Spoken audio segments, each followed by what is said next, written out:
Hey guys, welcome back to the another video. दोस्तों, आज की इस वीडियो में हम बात करने वाले हैं एरोमेटिसिटी एंड हैकल रूल्स के बारे में, जो कि ऑर्गेनिक केमिस्ट्री के ही टॉपिक है, बेंजीन एंड इट्स डेरिवेटिव के बारे में। दोस्तों, फर्स्ट ऑफ ऑल हमें जानना चाहिए कि एरोमेटिसिटी मतलब होता क्या है। तो हमें जैसे पता है कि अगर एक कंपाउंड्स जो कि साइक्लिक स्ट्रक्चर में होता है, जैसे बेंजीन, तो उसे हम एरोमेटिक कंपाउंड्स कहते हैं। तो अगर हम बात करेंगे बेंजीन की, बेंजीन या फिर उसके जो डेरिवेटिव्स है, उसके जो रेजोनेंस एनर्जी हाई होती है, तो इसलिए हम उसे एरोमेटिक कंपाउंड कहते हैं। तो अब इस तरीके से भी कह सकते हैं, a compounds which have cyclic structure and its resonance energy is high, it's called as aromatic compounds.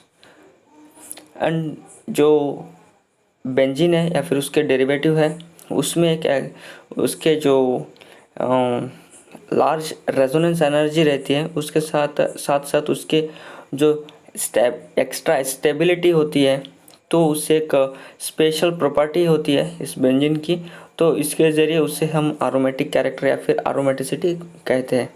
तो जो एक कॉन्सेप्ट आता है कि अगर एक स्ट्रक्चर वो साइक्लिक होगा, उसके रेजोनेंस एनर्जी ज़्यादा होगा, उसे हम एरोमेटिसिटी कह सकते हैं। तो इस कॉन्सेप्ट में कुछ लिमिटेशन है, जैसे lower and higher cyclobutadiene and cyclooctadienes derivative also known as aromaticity. तो जैसे lower and higher number cyclobutane या फिर टेट्राइन, जैसे साइक्लोब्यूटाडाइन एंड साइक्लोऑक्टाडाइन होती है, तो इसमें ये जो है, इसे भी हम एरोमेटिक कंपाउंड्स कहते हैं, जो कि ये भी एक एरोमेटिसिटी को दर्शाता है। It means aromaticity is not related to the cyclic conjugated polyenes, but it's related to the number of pi electrons in the conjugated polyenes। दोस्तों, इसका मतलब जो क्या होता है कि जैसे कि हमने कहा था कि एक बेंजीन या फिर उसके जो डेरिवेटिव है, वो सिर्फ एरोमेटिक कंपाउंड्स ही है, लेकिन कुछ इसके लिमिटेशन में कुछ बदलाव है, जैसे साइक्लो ब्यूटाडाइन या फिर साइक्लोऑक्टाडाइन्स, या फिर जो हायर नंबर या फिर लोअर नंबर ऑफ साइक्लोब्यूटाडाइन या फिर साइक्लोऑक्टाटेट्राडाइन, तो ये भी एरोमेटिक कंपाउंड्स को दर्शाता है।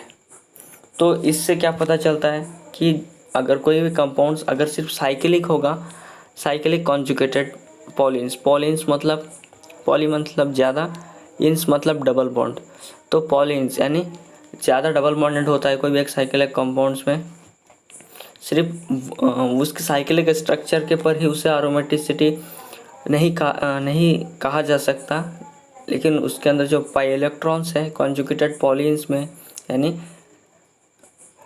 कॉन्जुगेटेड पॉलीइंस मतलब एक कंपाउंड जो कि कॉन्जुगेटेड है, जिसमें दो से ज़्यादा यानी अनेक डबल बॉन्ड होते हैं, तो वही कंपाउंड्स के जो पाई इलेक्ट्रॉन्स है उसके ऊपर ही डिपेंड करता है कि ये एरोमेटिसिटी है या नहीं। तो इसके ऊपर एक साइंटिस्ट, जिससे हैकल नामक एक साइंटिस्ट, जो 1931, जो कि एक जर्मन फिजिशियन है, फिजिसिस्ट है, तो उनके हिसाब से एक साइंटिस्ट हैकल, जिन्होंने 1931 में उन्होंने एक रूल्स दिया था, जिसके ज़रिए हम कंपाउंड्स के एरोमेटिसिटी को कैसे डिफाइन कर सकते हैं। तो उनके हिसाब से जो मॉलिक्यूल है वो फ्लैट होना चाहिए या फिर प्लेनर होना चाहिए। फ्लैट मतलब मैं यहाँ 3D स्ट्रक्चर के बारे में नहीं कह रहा हूँ, मैं बोल रहा हूँ फ्लैट या फिर प्लेनर, जो कि 2D स्ट्रक्चर है, वो फ्लैट होना चाहिए, जैसे कि बेंजीन है। It should have cyclic delocalise electron clouds above and below the plane of the molecule. तो साइक्लिक डीलोकलाइज होना चाहिए,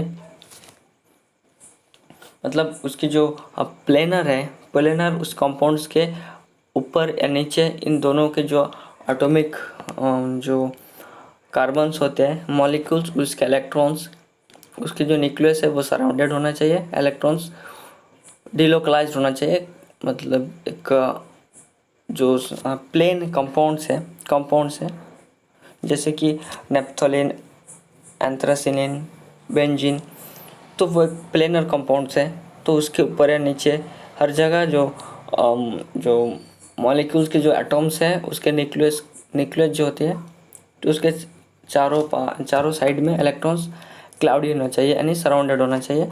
and total number of pi electrons in the molecule should be 4n+2 in that n is equal to 0 1 2 3 etcetera. तो उस compounds के जो pi electrons हैं वो 4n+2 के हिसाब से होनी चाहिए। तो मैं अभी एक आपको बताऊंगा कि ये क्या, इसका मतलब क्या है। तो नेक्स्ट हम देखते हैं the pi electron could should encompass all the carbon atom in the cyclic system. तो जो साइक्लिक सिस्टम में सभी जो कार्बन्स हैं वो पाई इलेक्ट्रॉन से घिरा हुआ होना चाहिए। तो दोस्तों अब हम देखेंगे कि जो 4n+2 इसका मतलब क्या है, पाई इलेक्ट्रॉन जो कि सभी 4n+2 होना चाहिए। दोस्तों जैसे कि हमने यहाँ पर जो हैकेल रूल्स में बताया गया है कि जो मॉलिक्यूल्स है उसकी जो पाई इलेक्ट्रॉन्स है वो 4n+2 होना चाहिए।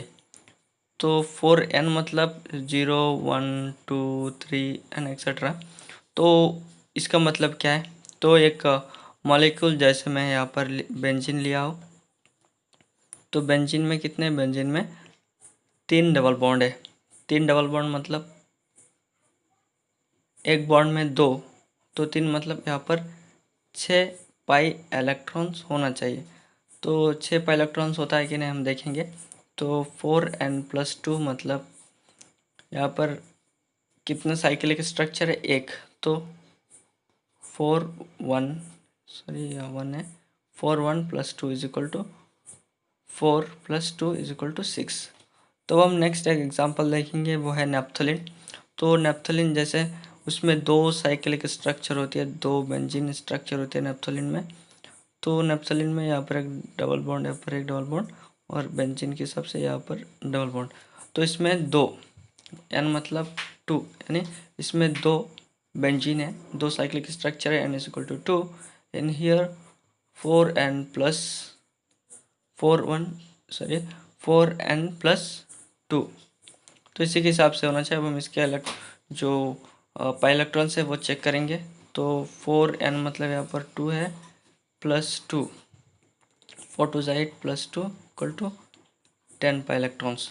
तो हमें जैसे पता है कि यहाँ पर टोटली 5 डबल बॉन्ड है, इसलिए जब एक बॉन्ड में, जो एक डबल बॉन्ड में 2 पाई इलेक्ट्रॉन्स होती है, तो इसी के हिसाब से यहाँ पर 10 पाई इलेक्ट्रॉन्स बनता है। नेक्स्ट हम और एक एग्जांपल देखेंगे, जैसे फिनाथ्रीन के बारे में। तो उसमें जो है 1 2 3 1 2 3 1 2 1 2। तो इसमें तो टोटली 3 साइक्लिक स्ट्रक्चर है, तो n is equal to 3। And हमारा जो रूल है 4n+2, तो 4 × 3 + 2, 4 3 12 + 2 इज इक्वल टू 14। तो यहाँ पर टोटली 1 2 3 4 5 6 7 मतलब 14 पाई इलेक्ट्रॉन्स। तो दोस्तों ये थे हैकेल रूल्स, जो कि एरोमेटिसिटी को दर्शाता है, उसके रूल्स को। दोस्तों उम्मीद करता हूँ कि आज की इस वीडियो आपको पसंद आएगा। वीडियो पसंद है तो लाइक करें, अगर आप हमारे चैनल पर नहीं तो प्लीज़ चैनल को सब्सक्राइब करें। लौटेंगे एक नई वीडियो के साथ। Thanks for watching.